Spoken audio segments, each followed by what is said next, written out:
Salutations, chers amis.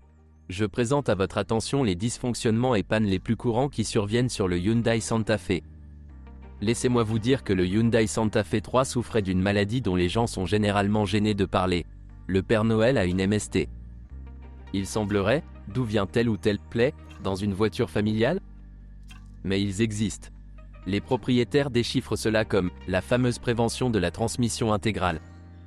Les ingénieurs coréens, intentionnellement ou accidentellement, n'ont pas protégé les connexions cannelées de la boîte de vitesse angulaire de l'humidité et de la poussière, ce qui a entraîné la corrosion des pièces mobiles en l'absence d'une attention appropriée, et à 70 000 km, les arbres sont réduits en viande en raison de l'abondance de l'environnement négatif.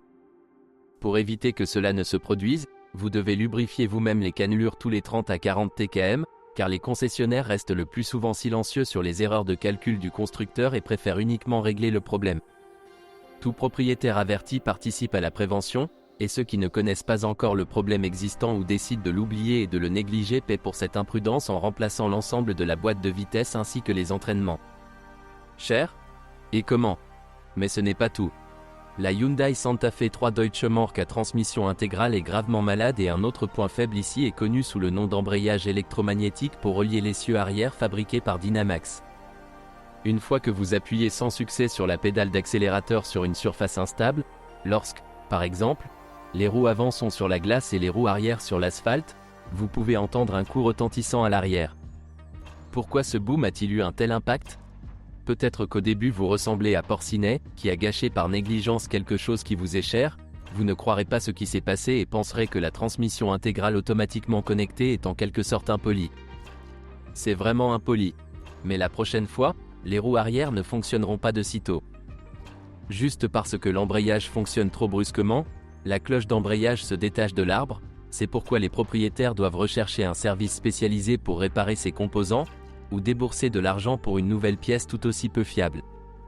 Dans le cas d'une telle panne, aucune erreur n'apparaît parfois sur le panneau, et parfois vous ne pouvez découvrir ce qui s'est passé que dans une situation dans laquelle la transmission intégrale sera plus que jamais nécessaire. Lors du contrôle d'un Hyundai Santa Fe 3 d'occasion en été, vous ne pouvez qu'exclure un défaut sur un ascenseur. En hiver, il suffit de démarrer brusquement sur la glace et de s'assurer que l'essieu arrière est engagé. Il y a beaucoup moins de questions sur le reste des composants de la transmission Santa Fe DM.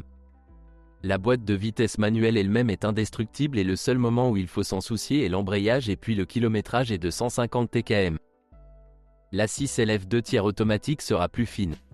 Certains propriétaires ont même réussi à tester toute la durée de vie de la boîte, qui est en moyenne de 200 à 250 000 km, selon les conditions de fonctionnement et l'approche de maintenance.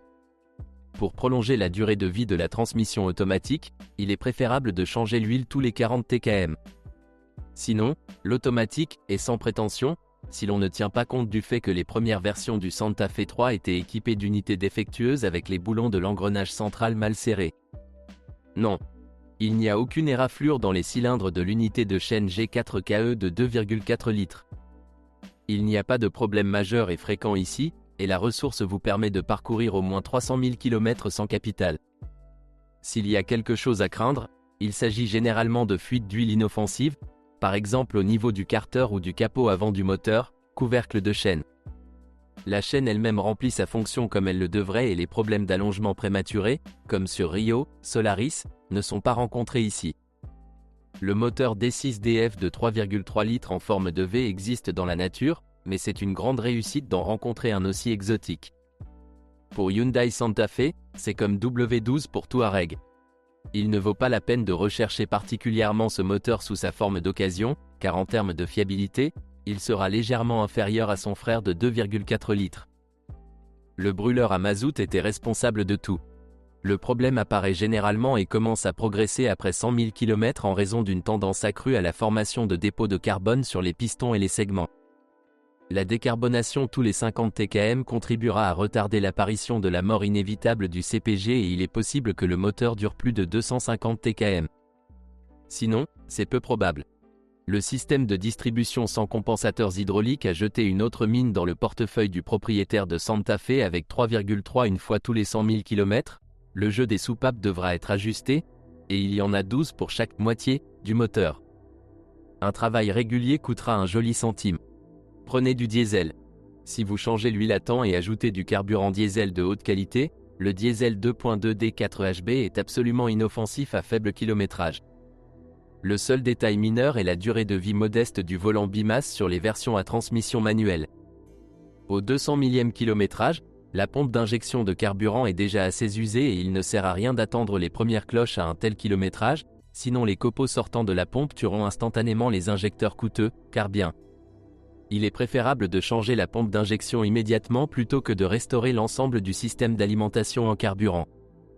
Il ne faut pas s'attendre à des surprises de la part de la turbine avant 250 TKM, elle ne fera pas de bruit et n'enverra pas d'huile dans l'admission.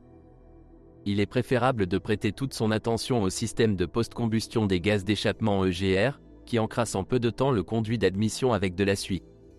Pour résoudre le problème, il reste deux options: nettoyer constamment le collecteur avec le papillon des gaz, ou effectuer un chip tuning léger, en fermant la vanne de recirculation. Je ne sais pas pour vous, mais l'option numéro 2 est plus proche de moi. La fiabilité des éléments du châssis du Hyundai Santa Fe ne se démarque pas parmi la plupart de ses camarades de classe. Un gars moyen typique. Les points les plus faibles ici sont les roulements de roues, durée de vie d'environ 50 à 60 TKM. Au bout de 100 000 km, les bagues et les jambes de force stabilisatrice s'épuisent, puis au bout de 150 TKM, les rotules et les silent blocks arrière des bras de commande avant deviennent assez fatigués. Les amortisseurs avant avec support sont durables et parcourent parfois 200 TKM sans remplacement. La durée de vie des blocs silencieux et des amortisseurs de la suspension arrière dépendra du type de transmission, le modèle de montage des leviers est sensiblement différent. Le multibras du Santa Fe à traction intégrale dure le moins, environ 150 TKM. La seule chose qui est rassurante, c'est que changer les élastiques n'est ni difficile ni coûteux. Les versions à traction avant sont un peu plus fiables, mais il est peu probable que vous puissiez parcourir plus de 200 TKM sans cogner. La voiture s'est avérée un peu lourde. La carrosserie du Hyundai Santa Fe 3 mérite la moindre critique. Elle ne rouille pas, la peinture ne tombe pas sans raison. Fiable. Le blocage de l'entraînement d'ouverture du volet du réservoir d'essence est facile, rapide et, fait intéressant, peut être éliminé par les propriétaires eux-mêmes. L'incontinence chronique des butées de porte ne peut malheureusement être traitée d'aucune façon, sauf en remplaçant les pièces par des neuves. Sinon, la carrosserie résiste mieux à l'environnement extérieur que le même Volkswagen Touareg. Parmi les équipements auxiliaires, la première chose qui arrive est que les tubes du climatiseur commencent à s'encrasser, c'est pourquoi il faut fréquemment remplir le système avec du fréon ou faire réparer les durites pour les ressertir. Des pannes électriques de la Hyundai Santa Fe 3 surviennent également. Il arrive que le contact soit perdu dans le bloc bouton power du siège conducteur. Cependant, les capteurs de stationnement et la caméra de recul tombent le plus souvent en panne. Le câblage dans la zone du pare-choc arrière n'est pratiquement pas protégé de la saleté, c'est pourquoi le contact de l'un ou l'autre système est perdu en raison du désintérêt des ingénieurs coréens à bien faire les choses. Il est clair que n'importe quel électricien automobile plus ou moins intelligible résoudra ce problème en 1 heure, mais en raison de son caractère répandu, le dysfonctionnement gâche l'image globale de la voiture. Le système audio de série nous a encore plus déçus. Une panne de l'unité principale signifie qu'il est temps de perdre du poids sur votre portefeuille de quelques dizaines de milliers de roubles pour acheter une nouvelle radio. Cela peut aussi être guéri. Cependant, seuls quelques privilégiés entreprennent le ressoudage et le remplacement de la carte, et ce n'est pas un fait que de telles personnes existent dans votre ville. Si vous avez déjà trouvé un guérisseur, n'oubliez pas de reflasher le GU pour Android et la musique sonnera avec de nouveaux tons. Ce sont toutes les informations sur les problèmes du Hyundai Santa Fe. Si vous en savez plus ou n'êtes pas d'accord avec ce que vous avez entendu, je vous attends dans les commentaires.